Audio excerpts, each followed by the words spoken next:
Hi everyone, a very warm welcome to each and every one of you. My name is Pratik and I'll be discussing the news today for 6th of September 2025. So here are the headlines. The first news is on WMO releases air quality and climate bulletin. Second news is TPCR 2025 unveiled by Ministry of Defense. Third, clean energy potential in Hindukush Himalayan region.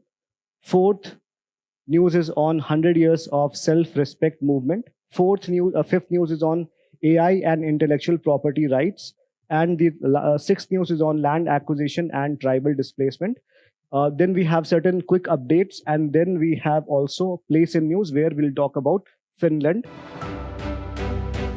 So the first news is on WMO has released air quality and climate bulletin. And this is something which we have to study under GS paper 3 environment. Now this report is essentially establishing the link between air quality on one hand and the pollution on the other hand. And the crux of the report is that we do not need, or we need to take both of these aspects together to formulate an integrative policy. And because of that, it will be beneficial for us in the long run when it comes to health, when it comes to the environment, and when it comes to the ecological system, right? So essentially the point that they have made is that we need to take both of these parameters together in policy making. Now they have also highlighted certain concerns in terms of various pollutants and in terms of the way in which the climate change is being manifested. So first of all, they have talked about the development with respect to PM 2.5 or particulate matter 2.5. Here they have mentioned that even though they are very a major global health risk, and as a result of which majority of people die as well. But if you look at the trend, it is at the declining trend as far as Northern Europe is concerned, or North America is concerned, and Europe is concerned. And also in the East Asian region, this number is on the declining trend.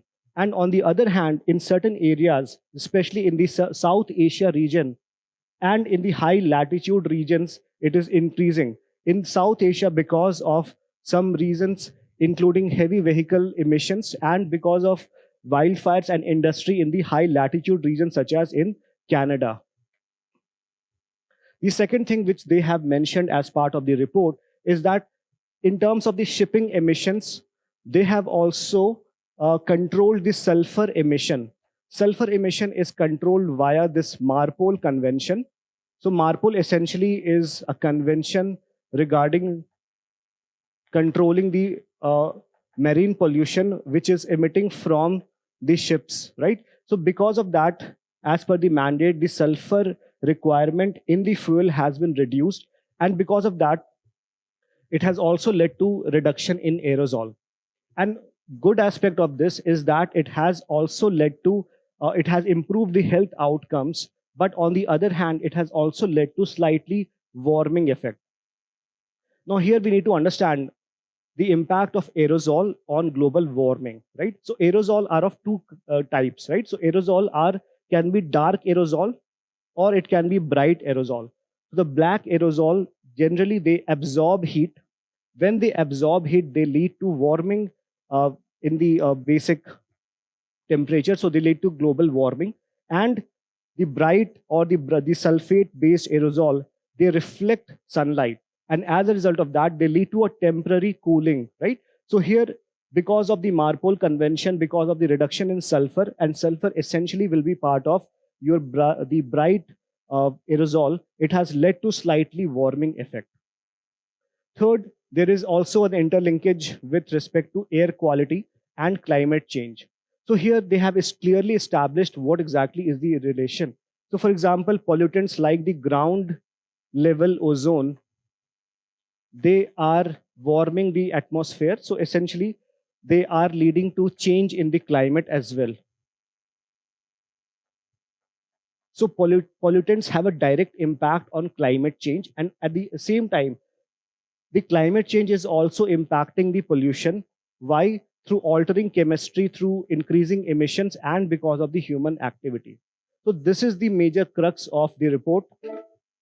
Now, the report has also talked about, in particular, about the Indo-Gangetic Basin, and especially the effect of winter fog in the North India or the Indo-Gangetic plains. So what they have mentioned that in the Indo-Gangetic plain, the occurrence of winter fog has increased, which has led to worsening of the pollution in this region. And what are the causes behind this? Causes, the first cause is because of rise in the PM 2.5 level, because of increasing number of vehicles, because of industry or accumulation of industry, because of crop burning, and then they act as fog condensate or condensation nuclei, FCN. Then there is temperature inversion, which trap the pollutants. So what is the concept of temperature inversion? So essentially what happens is, with increase in the altitude, temperature declines or temperature reduces. But in temperature inversion, the reverse happens. And here, basically what happens is, with increase in height or altitude, temperature does not decline, but it increases. So this traps the pollutants and it leads to dense and prolonged fog. Thirdly, because of urbanization, because of brick kilns and ammonium emission, it also worsen the condition. Now, they have also provided the consequences, what exactly happens because of winter fogs. It leads to transport disruptions. Because of smog, the visibility is very much reduced or compromised, as a result of which there is a delay in terms of rails, and also it leads to delay of the international flights as well. Then when it comes to health risk, it leads to asthma, toxic fog, water waste compounds, especially they are very much detrimental to the young children and also to the older senior citizens. So basically, what they have said through this is that we need to tackle both of them together, and we need to ensure that we understand their impact. Now, from the prelims perspective, what is important is that we understand some of the basic facts about WMO, or World Meteorological Organization. So what exactly it is? It is a specialized agency of the United Nations, and its function majorly is to coordinate all the important development with respect to meteorological information. It also wants to spread awareness regarding several developments, right? And its headquarter is in Geneva, Switzerland. It was established in 1950, so it's a very old organization. And in terms of membership, it has 187 member countries, including India, right? And it has a global atmosphere watch program, which is also called GAW program, wherein it coordinates global atmospheric monitoring networks. So now, this was one of the question that was basically can be solved from the content that we have covered in the class or in the first news. Take a look at this question. This question says, in the context of which of the following do some scientists suggest the use of cirrus cloud thinning technique and the injection of sulfate aerosol into stratosphere? Okay, so here we see that there is sulfate aerosol. Sulfate aerosol is what kind of aerosol? Is it absorbing the sunlight, or does it reflect sunlight? So accordingly, we can understand and analyze the impact. So you can get the right answer through this. Okay, take a look at this and let me know what is the right answer here. The second news is about 100 years of self-respect movement. And this is from GS paper 1 history. We have to study about the contribution of various personalities in terms of socio-religious movement and also in the Indian national movement. In fact, in GS paper 1 mains this year, there was a question on the contribution of Jyotirao Phule, right? So here also we need to understand the key contribution made by Periyar in this regard, because Periyar was the founder of self-respect movement. So here we need to understand a couple of things about the ideology of Periyar, and we need to understand the basic ways in which the self-respect movement was manifested and what were the key functions that were undertaken. So if you look at some of the basic of Periyar or E.V. Ramaswamy, he was known, the official name was E.V. Ramaswamy, and he was also known as Periyar. He was very much influenced by early reformers like Jyotirao Phule and Dr. B.R. Ambedkar. So initially, E.V. Ramaswamy started his work as a member of Congress, And it was said as well that he went to Kashi for a meeting or something. But when he went to Kashi, he was not allowed in the temple, and there he felt that how untouchability affected the common people, and not just the common people, also the elite people as well. So this was something that stayed with him long after he went away from Kashi, and then he started to engage more and more with the upliftment of the untouchables and the so-called untouchables, and also to involve other people in education and awareness. And here he used to be inspired by Jyoti Rao Phule and Dr. B.R. Ambedkar. As you may know, that Jyoti Rao Phule was a social reformer from Maharashtra. He, along with his wife Savitri Phule, was very much instrumental in spreading girl education or women education, plus widow remarriage, and also about addressing caste discrimination.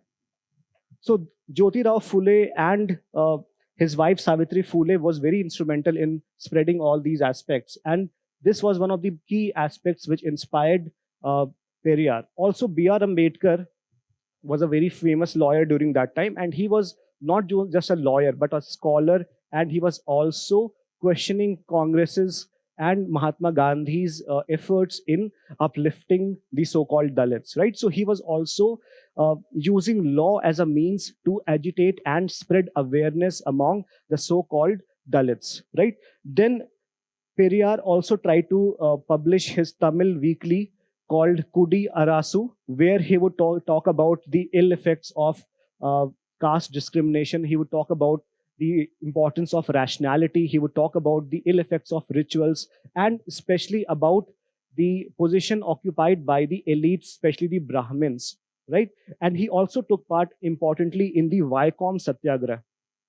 So Vaikom Satyagraha essentially was uh, against, or was for the temple entry of the Dalits in the Travancore region, where not only that the Dalits were not allowed in the temple, which was basically for the Lord Shiva, but they were also not allowed to step into the roads around the temple. So that was something that was very much against the dignity of people, and because of that, a lot of nationalist leaders were taking part in Vaikom Satyagraha, and uh, Periyar was also part of this. Then he founded the self-respect movement in 1925 in Tamil Nadu, and he was inspired by all these events. Now, what were the major aspects of self-respect movement? So first of all, he wanted to bring home this point that it is important for the untouchables or the so-called untouchables to understand that they are not inferior from anyone else. This idea that some castes are better or more intelligent compared to some other caste has been spread across the generations, and they are perpetuated through various institutions like college, like any other, like schools or etc. So this aspect has to be, and this has become so much pronounced that now the downtrodden has started to accept this thing as a matter of faith. So the first thing that he wanted to do was to instill a sense of pride among the downtrodden. And because of that, he wanted them to first respect themselves before the others would respect them. So this is why he started with the whole concept of self-respect movement. And within this, the important thing or important objective was to end the caste system, because it essentially establishes a sense of hierarchy, which was against the idea of rationalism. Then especially he was against Brahminical dominance in majority of areas, including education, in religion, etc. Then he wanted to promote rationalism instead of any obscurantism, and he wanted to promote equality not just among men but also among men and women. And more importantly, he wanted to promote dignity, that everyone or every person's life has some meaning and they are dignified. He also had certain the movement also had women leaders like Annai, Minambal, and Viramal, right? So they were the women leaders associated with the movement. What were the major features? So first thing that they started with self self-respect marriages. In that self-respect marriage, the focus was not on rituals. And more importantly, they did not include the priest in solemning that marriage. At the same time, they were also legally recognized. Secondly, they also started with social reforms where they opposed the age-old Devdasi system and caste bias, and they were also against widow marriage, remarriage restrictions. Then the significance of this was that not only it was a social movement, but it also started to become a political movement, whereby you can see that it empowered the non-Brahmins, they gave them voice, and as a result of this, a party was formed called Justice Party. And then finally it led to DK, and it led to Dravidian politics and welfare governance in Tamil Nadu. So this is the enduring legacy of the self-respect movement.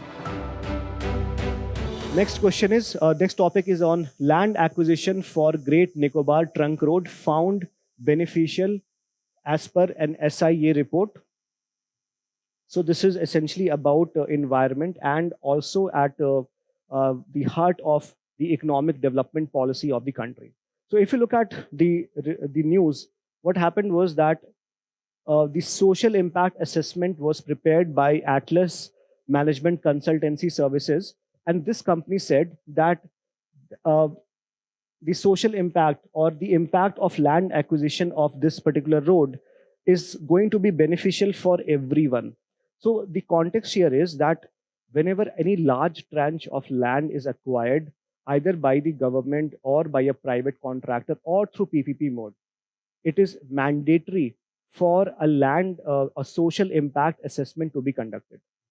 Just like in any environmental or for any major project, an environmental clearances is required in terms of EIA clearances. So also for major project like this, there is an social impact assessment is conducted. Now, here what exactly is social impact assessment? As per UNEP, what they have mentioned is that it is a process of researching, planning, and managing social consequences of policies, projects, and development, which basically means that what would be the impact? Would they be displaced, right? Or would they be rehabilitated? What kind of benefits the person who are inhabiting that region would get? So essentially, it is about the impact of the people who are inhabiting that particular region. And there is a legal basis in India, as I discussed earlier. So we have this law called Land Acquisition, Rehabilitation, and Resettlement Act. And this is right to fair compensation, transparency. So this is important, right to fair compensation. So whenever your land is acquired, a fair compensation has to be provided. Fair compensation, transparency, and land acquisition, rehabilitation, and resettlement. So there are a couple of things: compensation, transparency, rehabilitation, and resettlement. So this is mentioned as section 5 of this particular act, where it is mandatory for land acquisition. And it is applicable, as I mentioned, for not just the government projects, but also for private acquisition, which is for public purpose, and for the PPP projects as well. Now, this is a theme that we need to understand, that what exactly happens during these projects. So there are two things: displacement and rehabilitation. Displacement happens because the project would want them to go from some other place, and rehabilitation would happen when they're absorbed to some other place for settlement. So displacement because of development projects, especially in the mineral or the forest rich areas, and most of the tribal population is generally settled in such areas. For example, during the Sardar Sarovar project or dam in the Ken Betwa link inter-river water linkage, there was a large displacement of the tribal population. And what is the impact? So impact is not merely on the livelihood. So they are not just concerned about their livelihood loss, but it is also leads to cultural erosion, right? It leads to distress, it leads to social disintegration. Then there's a provision for rehabilitation as per the Land Acquisition Act of 2013. And what is the provision? That every major project has to be, SIA has to be done for that. But there are certain challenges as well. Challenges is that compensation provided for the project or for the land is very less or inadequate. Community participation is less, so that they cannot frame or they cannot understand the impact holistically. Then there is bureaucratic hurdles and corruption as well. So these are some of the challenges associated with SIA process. And apart from displacement and rehabilitation, which are the two themes associated with tribals, in fact, this was one of the themes that also was asked in this year's mains as well. There are a couple of perspective or a couple of initiatives for the tribal population. So here there are several initiatives. First is in terms of empowerment and self-governance, wherein there are laws like PESA Act of 1996 and Forest Rights Act. So they empower Gram Sabha for decision making over land and resources. So this is a very important initiative for decentralized decision making. Secondly, there is initiative on education for the tribal population. We have discussed initiative like Eklavya model residential schools for quality education in tribal areas. Then there is initiative for the diversification of the livelihood, wherein the schemes like Jan Van Dhan Vikas Kendras are promoted for promoting the value addition of the minor forest producers and to enhance tribal incomes. Apart from that, there are schemes like PM Janman for the PVTGs for providing holistic development of tribals. Now, if you look at the questions that have come from this topic, recently this was the topic that was asked, or the question that was asked: does tribal development in India center around two axes, those of displacement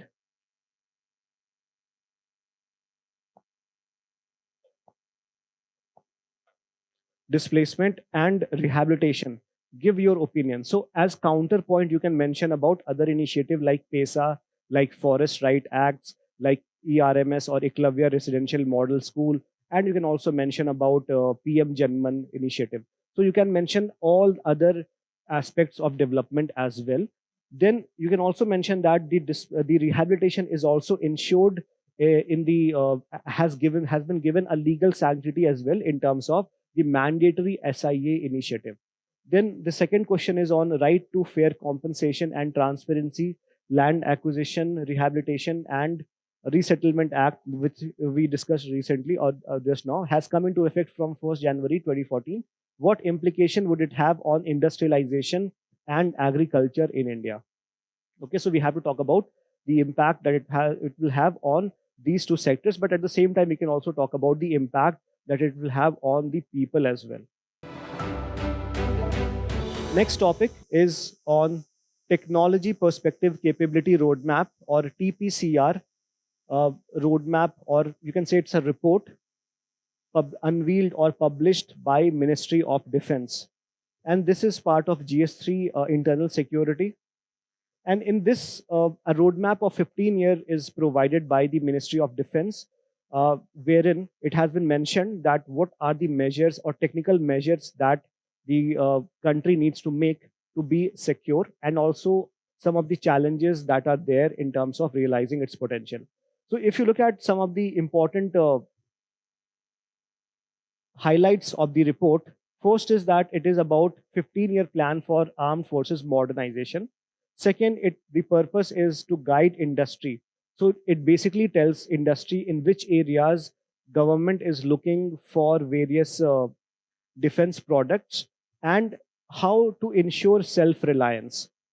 Third, background is it is building on the earlier edition. So it's not a standalone report. It has basically taken into the inputs of the previous report or the modernization programs. And the focus majorly is on Atmanirbharta or indigenization. So if you look at the key highlights, or essentially there are two major highlights with respect to the report. First is in terms of the technological impact. So starting from the recent warfare in Armenia, Azerbaijan, because of the Nagorno-Karabakh region, it highlighted the importance of technical warfare, wherein a lot of UAVs were involved.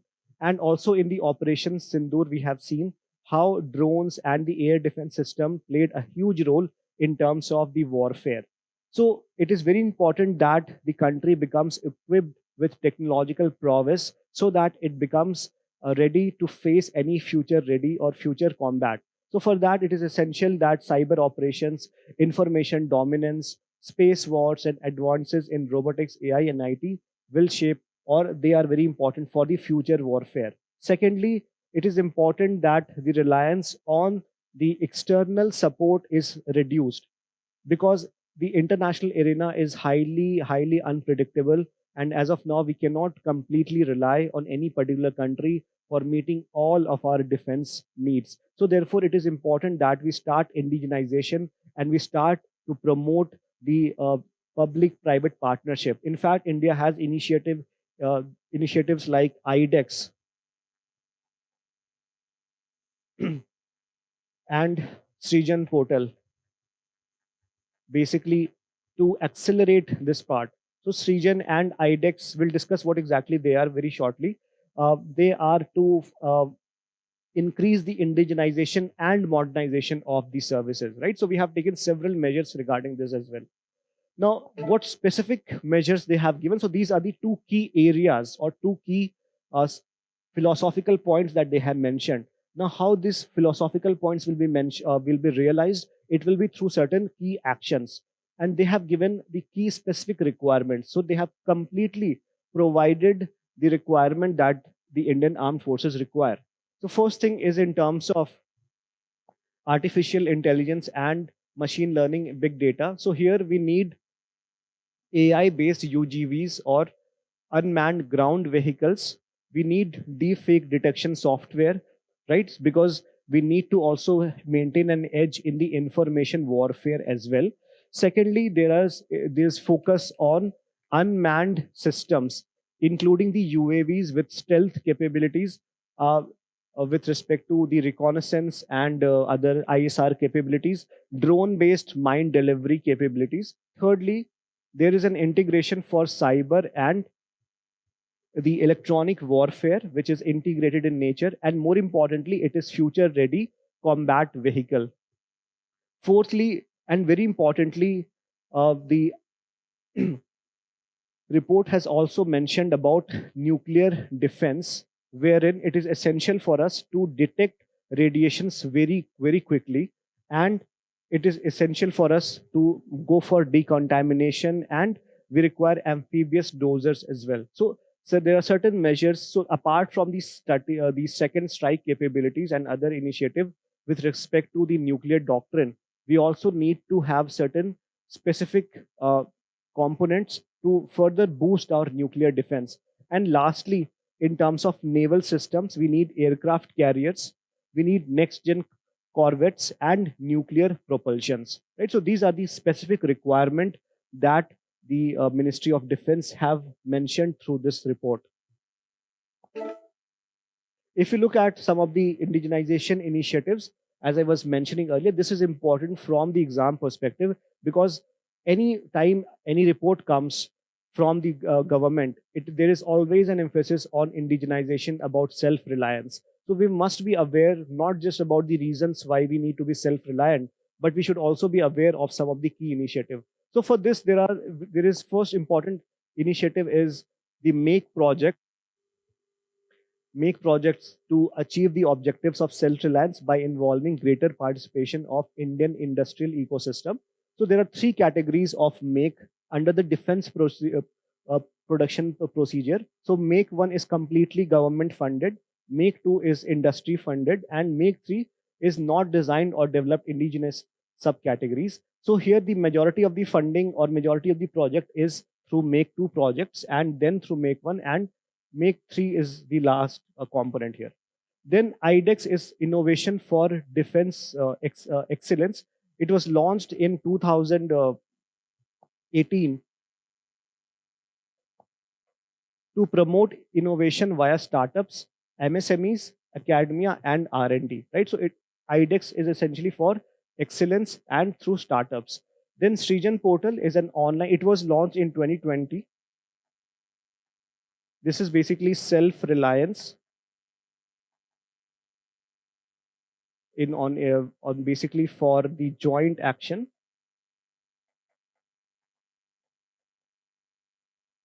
an online platform for indigenization of high value spares. Spares can be your bullets, spares can be any artillery weapons or anything, right? So basically, it is important that we start making these spares as well, right? Because not only it is important that we have advanced weapon system and but we should also have spares as well. So this is Srijan is essentially for this, what government does, it provides a positive list, which means that all these items which will be mentioned in the Srijan portal, they have to be manufactured by the indigenous platform only. Okay. And this is done through certain grants as well. Fine. So next, let's go to the next news, which is ICIMOD report on clean energy potential in Hindukush Himalayas region, HKH region. This is from GS3 Environment. So if you look at the report, first of all, what is ICIMOD? ICIMOD is International Center for Integrated Mountain Development. And this is an inter-government organization containing 8 countries in the Hindu Kush region. Okay. And essentially what it does, it talks about the various ways in which mountainous areas can be developed, including the development of energy security, including the development of climate sustainability, etc. If you look at the Hindu Kush country, there are 8 countries which are part of ICIMOD. And here we can see that these countries are Afghanistan, Bangladesh, Bhutan, China, India, Myanmar, Nepal, and Pakistan. More importantly, its headquarter is in Nepal. Okay, so this is an important fact which can be asked in the prelims. Okay, let's talk about what exactly the major key idea of the report. So if you look at the key idea, they say that the Himalayan nations are using only 6% of their clean energy potential, immense clean. So they have a huge clean energy potential, but they are only using 6% of the clean energy potential. And they are leaving a vast untapped opportunity in the region, which can be tapped if there is some sort of regional cooperation. So there are certain barriers of cooperation. We'll get into that. Because of absence of regional cooperation, this whole untapped opportunity continues to be unrealized. So now let's talk about the key points that they have mentioned or the current status. So in terms of the hydropower, 882 gigawatt potential is there, only 49% is harnessed, and this is mainly done through trans-boundary rivers. But the major challenge here is with respect to solar and wind. And here the potential is around 3 terawatt. Now tell me how terawatt is linked with gigawatt. So the answer is very simple. So 1000 gigawatt equal to 1 terawatt. Okay. So here the potential is 3 TW, but the Hindu Kush Himalayan region renewables total is 3.5 plus terawatt, right? So this is the maximum source of energy that can be there from the clean sources. Now, if you look at the energy mix, 2 countries, Bhutan and Nepal, they are using 100% electricity from the renewable sources, which is a very encouraging development. But on the other hand, other countries like India is using 77% of its energy from fossil fuel, right? So the point is that we don't need to know the exact details, which country is using how much of fossil fuel, but the idea is that overall they are utilizing very less. So if we look at what are the barriers, so here it can be clubbed into 3 categories. One is with respect to climate risk. Second is with respect to economic aspects, and third could be policy aspects. So we'll take a look at all three of them. So first of all, there is issue of shifting river flows. So river does not flow from one direction to other direction. It continues to shift its course along the way. Then there is glacial lakes outburst floods, extreme weather condition. They threaten two-thirds of the hydropower projects. So without uncertainty and because of the climate risk hanging on their shoulders, it definitely impacts the utilization of clean projects. Then there is issue of economic and financial issue where the project cost is quite huge initially, and the problem is that they are majorly funded by the government. Why? Because it is highly risky, and therefore the private investment is not that much, and because of that, fossil fuel import dependence continues to exist. Thirdly, and this is majorly political aspects in terms of land acquisition. We just saw that how complex it is to acquire land, because not only you have to go for the environment impact assessment, but there's also a social impact assessment that is to be conducted. So land acquisition continues to be a major problem. Apart from that, it will also lead to the displacement of the people who will be settling there, and then it will lead to the issue of rehabilitation. Then, as we discussed, the Himalayan system is fragile ecosystem. It has tectonic, like plates are shifting, right? And then there is issue of cloud burst and flash floods. So these are the some of the major challenges along with technical issues as well, right? So what can be done? There is certain corporations. So this organization has provided certain recommendations for regional energy cooperation. And what can be some of the ways in which it can be cooperated? Firstly, there is need to strengthen the cross-border renewable energy trade and integrate disaster risk reduction through SARC and BIMSTEC. We already have these two organizations where they can utilize all these mechanisms.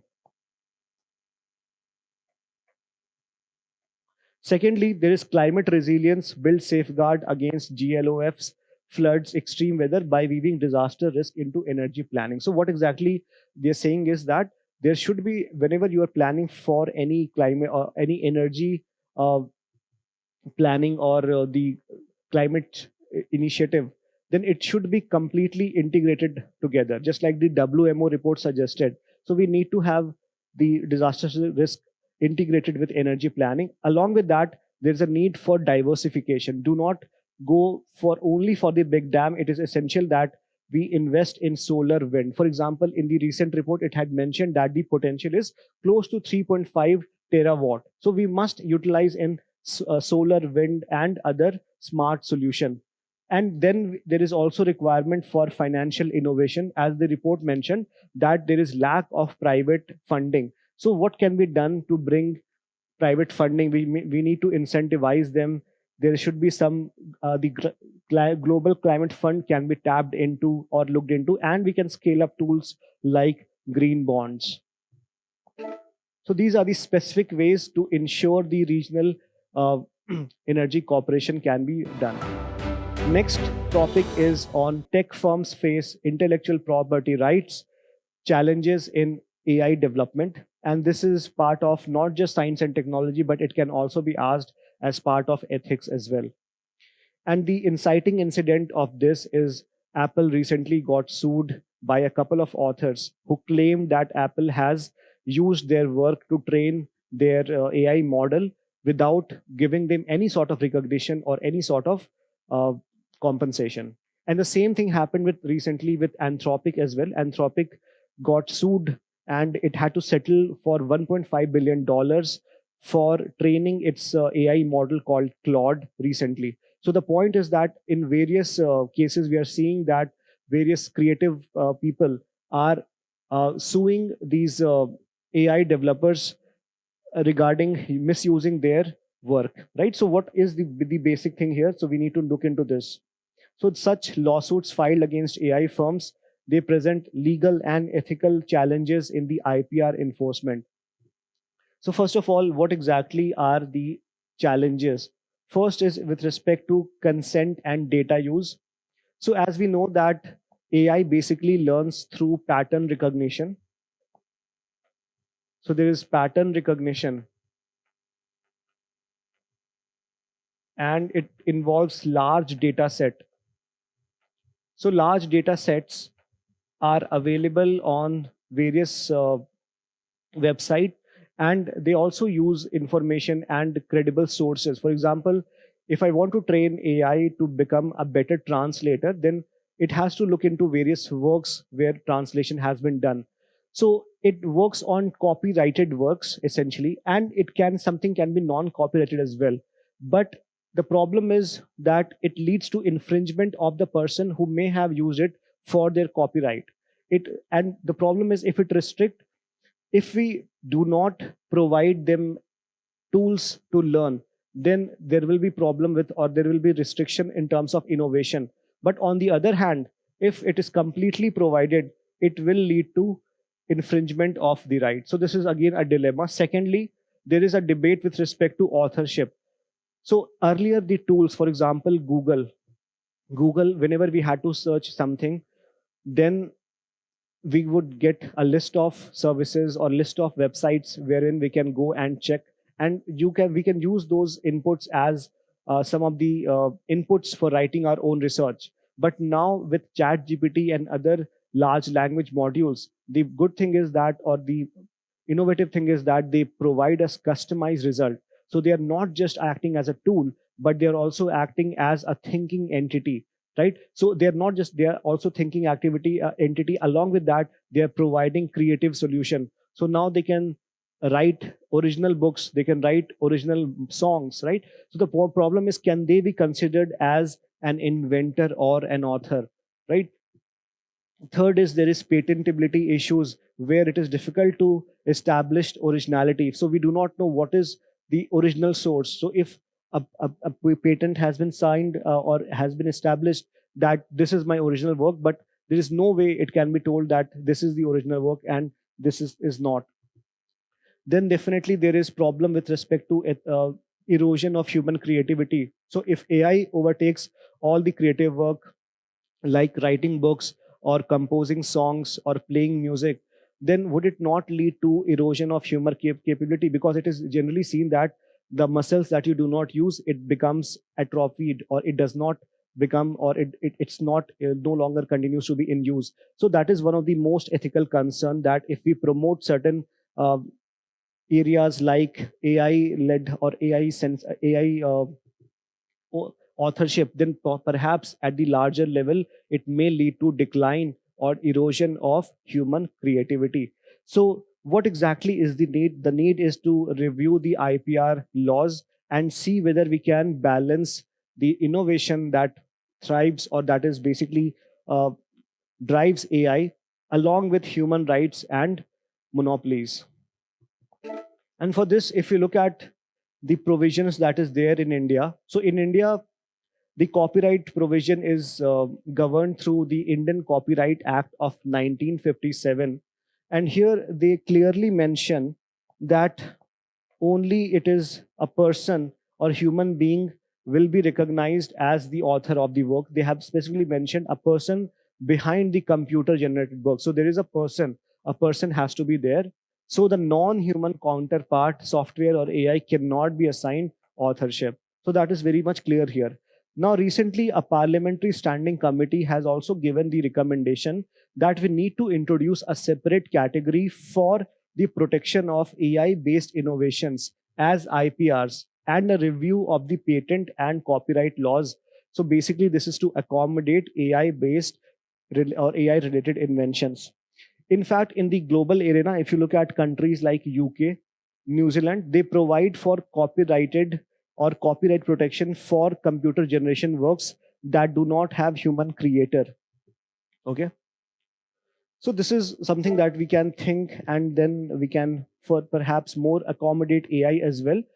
Because what we can do is we can also have a hybrid way in which AI along with some other human can be given co-authorship or co-patents. Anyway, moving on to the next topic, or the place in news, we have Finland is in news. So why Finland is in news? Because Finland recently joined a declaration on two-state solution between Israel and Palestine. Now, this declaration was moved by France and Saudi Arabia. And you may be aware of the context as well, because recently the Israel Hamas or Israel Palestine conflict has become very much intensified, so much so that hundreds and every day there are hundreds of people who are dying. In fact, the Gaza region has become a zone of man-made famine and man-made crisis. So this is something that has prompted a lot of European countries such as UK and France to provide or to give or recognize Palestine as a state, right? So what exactly is two-state solution? The two-state solution essentially is to give statehood to Palestine as well, and to ensure that they are uh, living side by side without any friction. So it essentially mandates that creation of the state of Palestine. But the problem continues that Israel has the agenda of occupying as much territory as possible, especially under the Netanyahu government. So as of now, this solution or two-state solution is appears to be very much fragile in nature, right? So let's talk about some of the core features of Finland. If you look at the map here, Finland is located in the northern Europe. Okay, here it is just overseeing the Arctic Ocean. And if you look at the political boundaries, it is touching Russia towards its east. Then it has Sweden, and it also has Norway towards the north.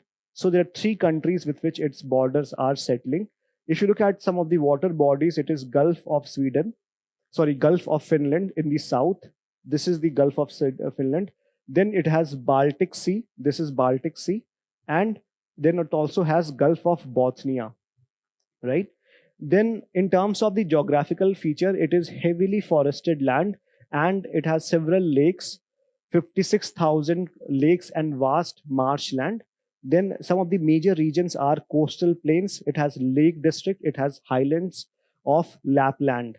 Highest point is Mount Halti, sorry, which is of 1328 meter. And the features of it has Arctic features, which means that one third of the land lies north of the Arctic Circle, which is 66.5 degree north. Okay, so this is all about the places in news.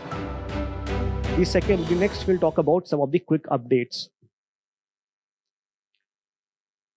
In the quick update, the first news is with respect to Taliban Sanctions Committee (TSC), and why it was in news because Taliban foreign minister was scheduled to visit India, but his visit was called off because of a travel ban imposed under the UN Security Council sanctions. Okay, so because of this, so what exactly is Taliban Sanctions Committee?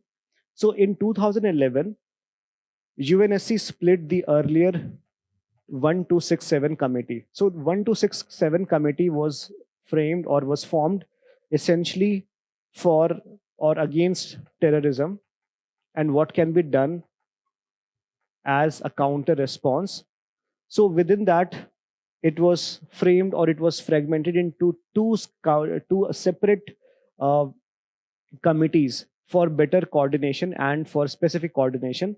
So one for Al Qaeda, which is 1267/1989, and the one specifically for Taliban called 1267/1988. Okay.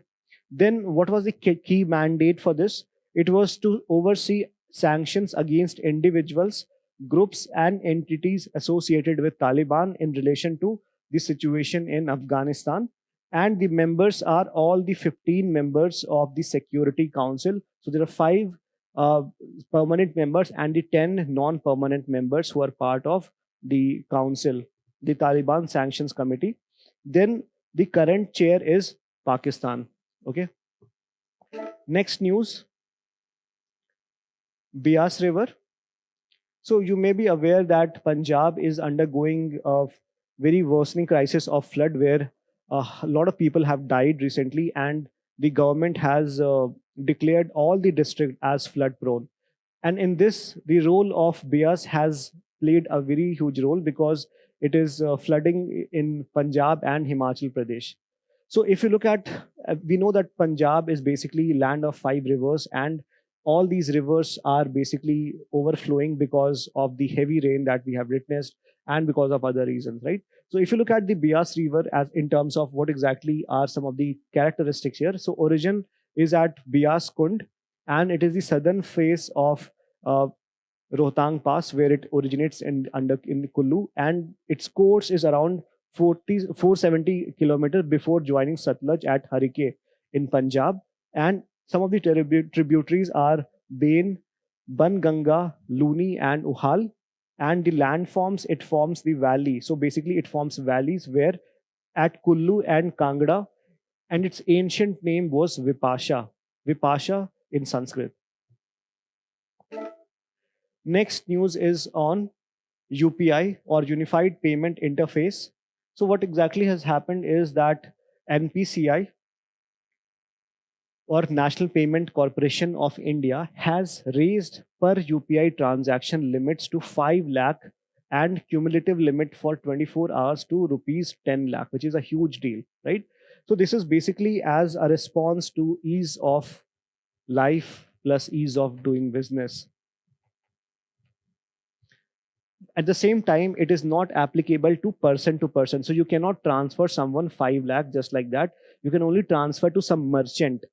So some merchant which is an established or some person which is verified in nature, so only to merchant this is can be done. Secondly, for person to person transaction, the limit continues to be same, that is 1 lakh per day.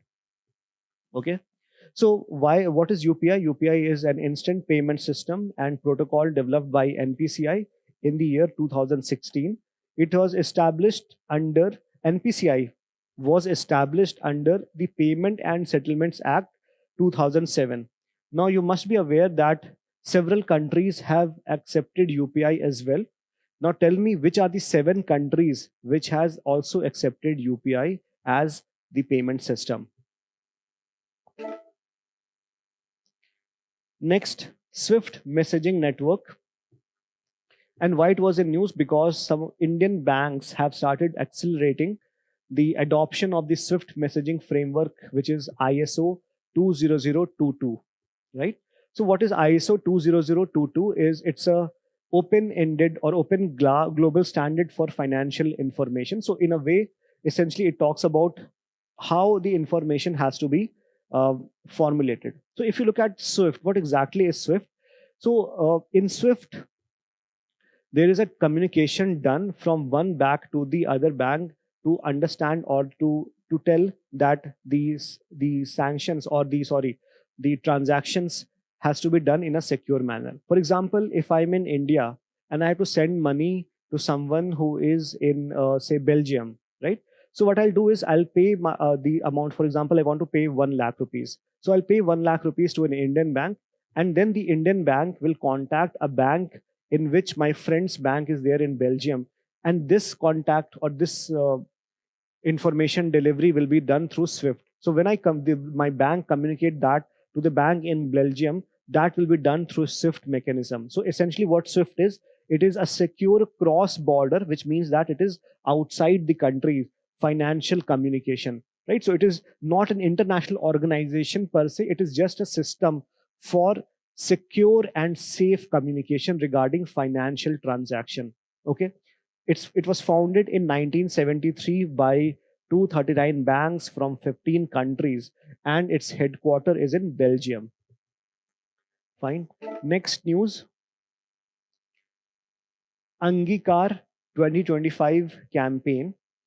So what can this campaign is this campaign was launched by the Union Minister of Housing and Urban Affairs, and this was done under the flagship program for providing residence to the urban population, which is known as Pradhan Mantri Awas Yojana urban 2.0, PMAY urban 2.0. So important thing here is it is not for the rural population, it is for the urban population. Secondly, it is essentially a outreach campaigns, which means that within this campaign, people will be, or the urban population, those who are eligible for this, will be explained about the process through which they can get their homes, right? So there are various components.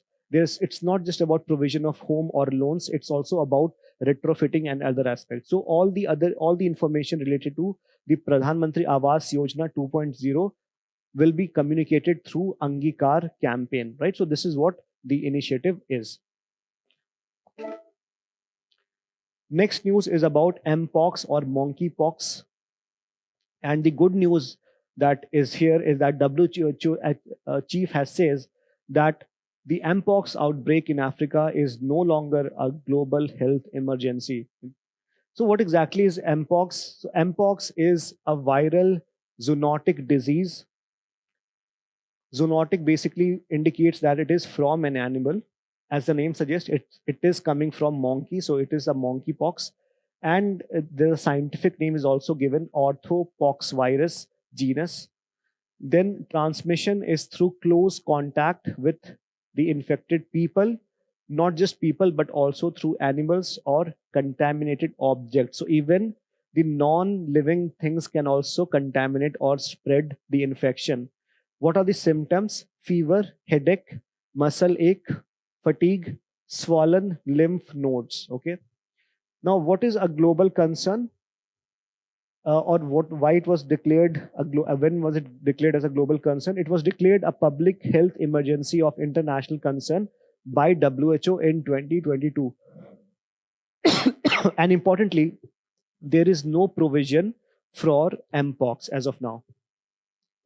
Next news is about WHO model lists of essential medicine, where WHO has published an update to its model list of essential medicines, EML, adding new treatments for cancer, diabetes, and obesity. So, what exactly is WHO model list of essential medicine? Essentially, what exactly it is that it is register of minimum medicine needs for every basic healthcare system, and essentially for it aims at ensuring the all-time availability of high priority drugs for all persons. Next, and this is important that it is not updated every year, but it is updated every 2 years by the expert committee on selection and use of essential medicines. And again, a factual information that the first essential medicine list was published in 1977. Next news is on functional genomics. I think this is the last news. So functional genomics is, as per a recent report, it is improving the cancer treatment decisions. Um, it reinforces cancer therapy by illustrating how generic or the genetic variations operate within cells, aiding in the identification of harmful or benign mutations. So basically, there's so many research going on which talks about how cancer can be um, treated, and there's this functional genomics is basically a step in that direction. So within functional genomics, what we do is we study how the genome and its products function. So products can be DNA, RNA, all these genetic information. They function and interact to affect different biological processes. So cancer is also a biological process. So can any genetic information or can any genetic mutation can lead to suppression of the cancer cells, right? So that could be one of the area of research here. The purpose is to understand the relationship between genotype and phenotype. So genotype is all the expression of the genetic material, and phenotype is basically an expression of all the physical observable traits like height, like eye color, blood type, etc. Right? So this is again a good news that this study is improving cancer treatment decisions. So now this is the end of news today. Now you will get some questions to attempt. Make sure you attempt those questions. And today you will find that there are certain topics which we have taken, which you may not find in the traditional newspaper. Now, the reason for this is because our source of selecting all those news items are very diverse, and therefore we try to strive to maintain quality information for you. So make sure that you look into all those information and attempt these questions, and then uh, do your preparation. With this, all the best. Uh, Stay.